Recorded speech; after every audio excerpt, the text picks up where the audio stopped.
Hello, you are watching Shalom World News. I'm Rudy McLennan coming to you from Glasgow, Scotland. Here are the latest headlines from around the world.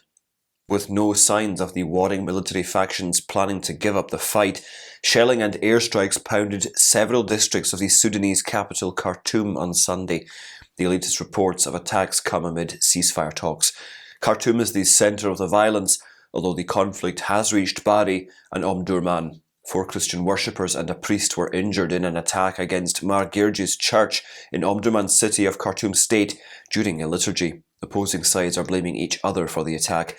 Since the army and the paramilitary rapid support forces began fighting a month ago, more than 750 people have died and thousands have been wounded. In addition, the United Nations has reported that 200,000 people have fled the violence in Sudan to neighbouring countries, and nearly 700,000 people have been internally displaced.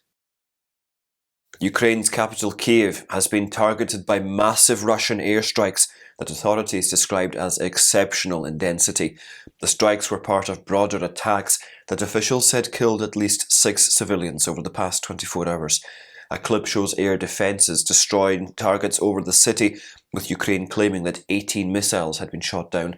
In preparation for an anticipated Ukrainian offensive, Moscow has intensified its air campaign in recent weeks. Since Russia's invasion started in February of last year, hundreds of thousands of people have died or been injured. A report by human rights group Amnesty International has revealed that 883 people were known to have been executed across 20 countries in 2022. That's an increase of over 50% from 2021. Iran, Saudi Arabia and Egypt alone are known to have carried out some 90% of the executions. The data excludes those nations where executions are allegedly carried out, but where figures are unavailable because information on the death penalty is classified.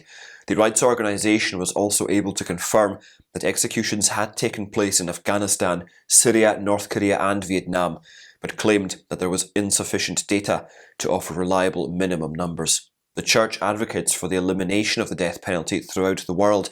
The Catechism of the Catholic Church describes the death penalty as inadmissible, as it is an attack on the inviolability and dignity of the person. On Tuesday, OpenAI Chief Executive Sam Altman stated before a group of US senators that his company's biggest concern as it develops artificial intelligence capabilities is that it causes major harmful disruption for people, and acknowledged that AI has a potential downside if it isn't properly regulated.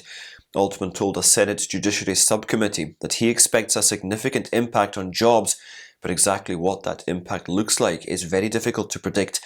He said he was also optimistic about how jobs might evolve around this new technology.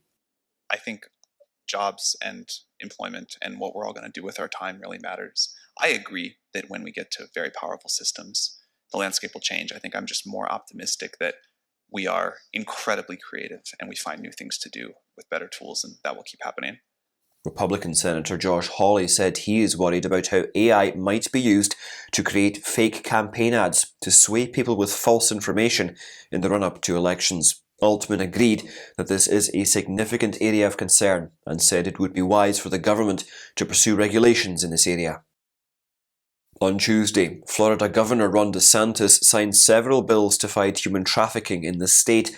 The move is intended to raise awareness of the impacts of human trafficking and impose reforms to hold human traffickers accountable. DeSantis said he wants to use every tool at his disposal to put human traffickers out of business. The new regulations specify a required minimum penalty if a human trafficker discharges a firearm and stiffens the punishment for individuals who prey on victims of human trafficking. The governor said the United States saw a 50% increase in arrests for human trafficking last year. He said what he termed President Joe Biden's border crisis is exacerbating human trafficking across the nation, and that 72% of all human trafficking victims are illegal immigrants. He added that 60% of unaccompanied children crossing the border were caught by cartels and exploited. On Tuesday, both chambers of the North Carolina state legislature overrode a governor's veto of a bill limiting abortion access, enabling the ban to become a law. Republican lawmakers overrode the veto by the Democratic Governor Roy Cooper, and with this, the US state will ban most abortions after 12 weeks of gestation. This law will take effect on the 1st of July. Under the law, elective abortions after the first trimester are banned, with exceptions, however, in cases of rape, incest, fatal fetal anomalies, and medical emergencies. Republicans in the state legislature had a 3/5 supermajority in both chambers, 72 against 48 in the House, and 30 to 20 in the Senate. At least 20 people, mostly women and children, were killed, and several houses were burned by armed attackers in a village in Nigeria's Central Plateau state. Reuters reports that Plateau is one of several Nigerian states where violent conflicts between farmers and herders have claimed the lives of hundreds of people. According to residents, armed men arrived in Kubat village in the early morning hours of Tuesday. Shooters began firing randomly, and when residents attempted to leave, they were shot to death. A spokesperson has informed that the state governor directed security forces to pursue the attackers.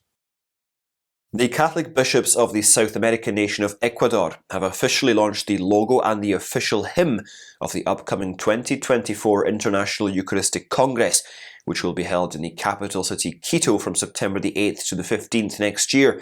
The work of Publio Enrique Escobar Chiriboga, the logo stands for Fraternity to Heal the World.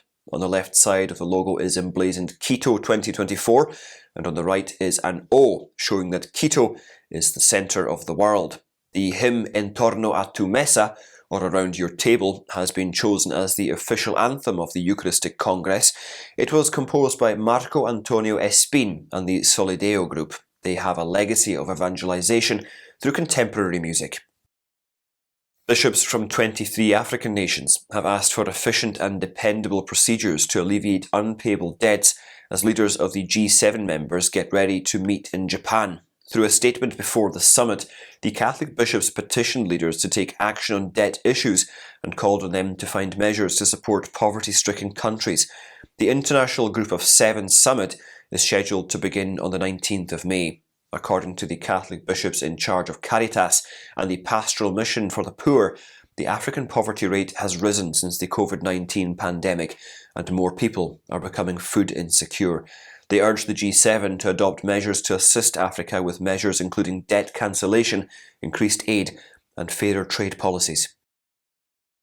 In a statement commemorating the Palestinian Al-Nakba, patriarchs and heads of churches in Jerusalem reiterated calls to work for lasting peace in the Holy Land based on international legitimacy.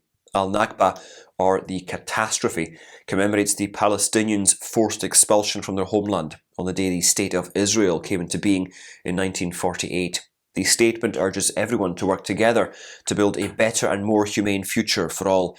It calls upon the international community to play a more significant role in supporting communities' protection and preserving holy sites. The leaders said that Christianity teaches that the way to attain world peace is through love, compassion, and mutual respect, especially for the Holy Land. 3/4 of American voters think that mainstream media reports a biased picture of political events. This was revealed in the inaugural Messenger-Harris poll. According to the poll, more than 80% of voters want a new media source free from journalists' personal biases. Harris poll chairman Mark Penn said that Americans see many media sources today as advocates for political views. The Messenger-Harris poll was conducted among 938 registered voters in the United States. Religious and human rights groups in Portugal have decried new legislation that allows euthanasia for some people with terminal illnesses. The interfaith working group Religion's Health, comprising members from various religious denominations, called the legislation an irreparable fissure in protecting life. They jointly emphasised that religious traditions proclaim the principle of life and caring for life with humanity and compassion until natural death. Portugal legalised euthanasia on Friday after a long legal battle. This was the 5th time the Portuguese Parliament had enacted a law legalising euthanasia. In the past, President Rebelo de Sousa had vetoed the proposal twice, and the Constitutional Court also rejected them twice, stating it was unconstitutional. However, it will now take effect due to a clear majority to override the presidential veto. The text was approved with 129 votes in favour, 81 against, and 1 abstention. Members of the Kenyan Christian Professionals Forum have called for an amendment procedure to address ambiguities in the nation's 2010 constitution. The forum says that Kenya's moral and family values can be attacked by exploiting the current constitution. In a statement released on May the 13th during the March for Life, members claim the current constitution could be in danger due to liberal foreign ideologies that seek to normalise homosexuality and gender dysphoria in the nation. They announced the beginning of a 3-month public consultation period for drafting a community safeguard bill, which outlines ideas to alter the constitution and remove any ambiguities that may be misused. The death toll in cyclone hit Myanmar rose to at least 81 on Tuesday as villagers waited for aid and support. Cyclone Mocha was the most powerful to hit the area in more than a decade, churning up villages, uprooting trees and knocking out communications across much of Rakhine State. Bangladesh was also hit by the cyclone. Climate analysts say rising temperatures may have contributed to Cyclone Mocha's intensity. Meanwhile, church groups and international agencies have rushed relief material to Myanmar and to Bangladesh. And those are your latest headlines. Do join us again tomorrow for more. And do remember, you can always visit swnews.org for more updates. Shalom.